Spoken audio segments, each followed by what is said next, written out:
Hey guys, welcome back to the BuzWeaver channel. And in today's top stories, we have some palace intrigue from the Daily Mail. 𝐀𝐦𝐚𝐳𝐶 makes telling slip as she's grilled about Biden and Obama's conversation at Kennedy's funeral. So they're attending the late Ethel Kennedy's funeral, the wife of Senator Robert Kennedy, who was killed during the Detroit convention, the Democrat convention, and of course the mother of Robert Kennedy Jr. And if you go by the channel, guys, and go to the main channel area and go to Shorts, you'll see the video that I posted yesterday. Well, as of this recording, it is Thursday, October the 17th, but I did do a video short yesterday on the 16th of October, 2024, on this particular topic, which I find very fascinating, but kind of amusing at the same time. So we have White House Press Secretary 𝐀𝐦𝐚𝐳𝐶 made an extraordinary gaffe when she was questioned about the new viral conversation between Joe Biden and Barack Obama at Ethel Kennedy's funeral.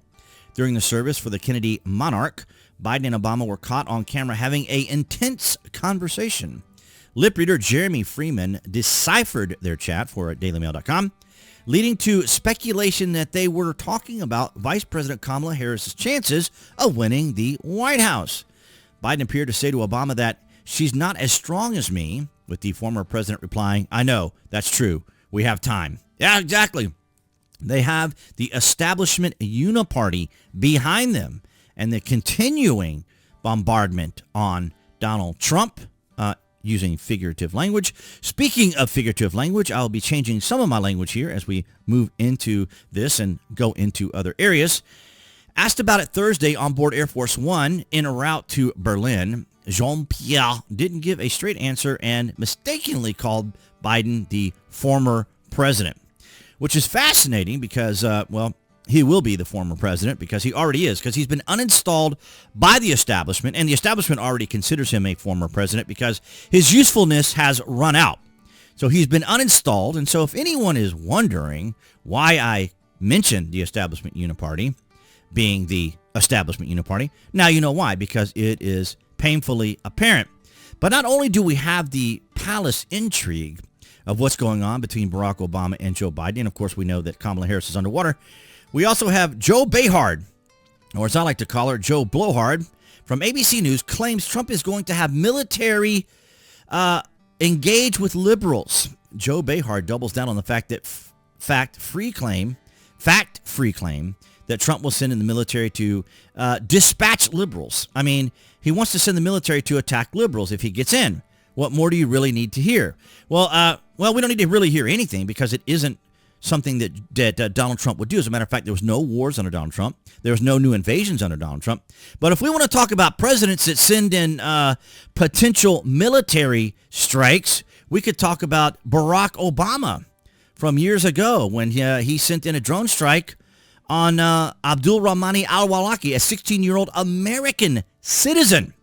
So not only does it bring up the fact that the Democrats could argue, or Republicans or conservatives or anyone could argue, that Democrats are more inclined to go after particular targets, maybe not necessarily political rivals, because al-Awlaki, of course, is the son of Anwar al-Awlaki, who's a known terrorist. Both Americans, by the way, both Americans. So without justice, without trial, without due process, Barack Obama sent an airstrike in Yemen.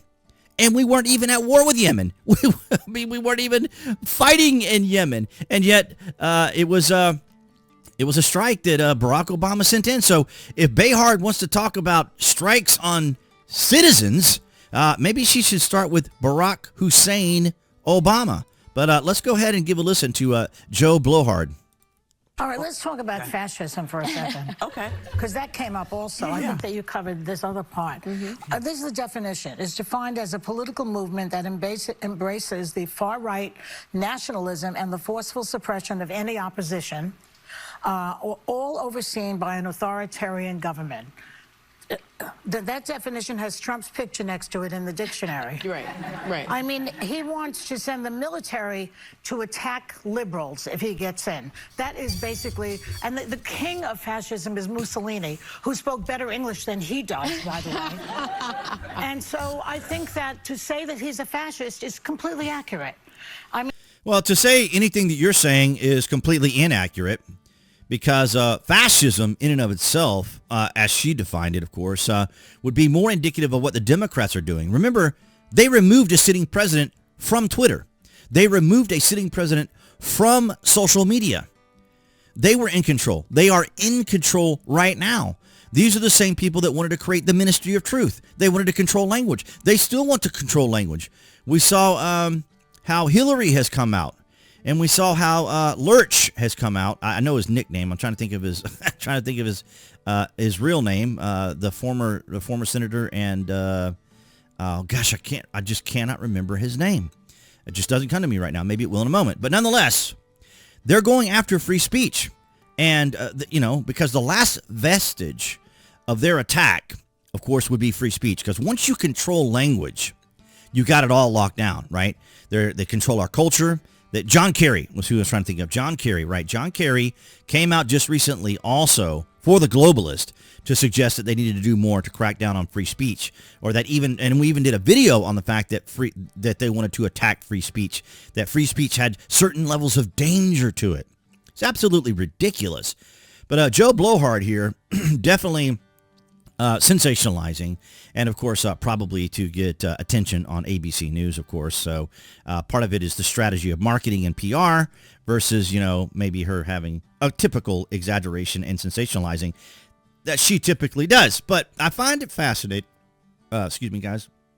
Ooh, having a rough week with the allergies. So the thing here is that, of course, this came out, and now Karine Jean-Pierre, I guess, kind of stepped in it. Didn't really get into the details of it, but we all know, of course, to an extent, based upon everything we're seeing here, particularly the betting odds, that Kamala Harris is underwater. She's not doing very well with black voters either. That was going to be an entirely different topic that I was going to cover as well. But it's not looking good for Kamala Harris. They know it. The establishment knows it. Obama says what does he say? Give it some time. Is that what he said? Yeah. We have time. Well, okay. Well, I guess that will pacify Joe Biden, but Jill Biden is clearly not happy about what happened, and neither is Joe. They're not happy about what happened at all. As a matter of fact, Jill Biden is stewing, and I guess for the last month and a half, either Barack or Bill Clinton or Hillary or Michelle or somebody has been here in Georgia at least once a week, but no Jill Biden. She is nowhere near even remotely going to entertain the thought of doing any kind of support for Kamala Harris, because the two of them cannot stand one another. And but it is fascinating, is it not? You guys have to let me know down below if you think this changes any perspective on your part as to giving a better or a more definitive answer or conclusion that that Kamala Harris is definitely underwater. But I do thank all of you guys across New Tech, that's BitChute, Rumble, and Odyssey, for your guys' continued support. Thank you so very much there, as well as everyone here on YouTube, and of course below this video. You can find the various social media links that I belong to include Twitter, or X, as it were, and you guys can follow me there. Of course, I do daily posts and interaction there quite often, as well as across social media. And if you order frequently from Amazon, like I did yesterday, or you or are an Amazon Prime member, by all means, you can use my landing page as your bookmark it. Just bookmark it and use it as your landing page. And when you go watch your videos as a Prime member and so forth, then it helps out the channel. But of course, you can hit that like button and subscribe. It all helps out the channel as it is in 2024. But yeah, it's very fascinating how all this is unfolding. But nonetheless, guys, appearing there on the screen, that would be the channel icon. You guys can click on to subscribe to the channel, as well as select notifications. That is if you're watching here on YouTube. And I will see all you guys in the next video.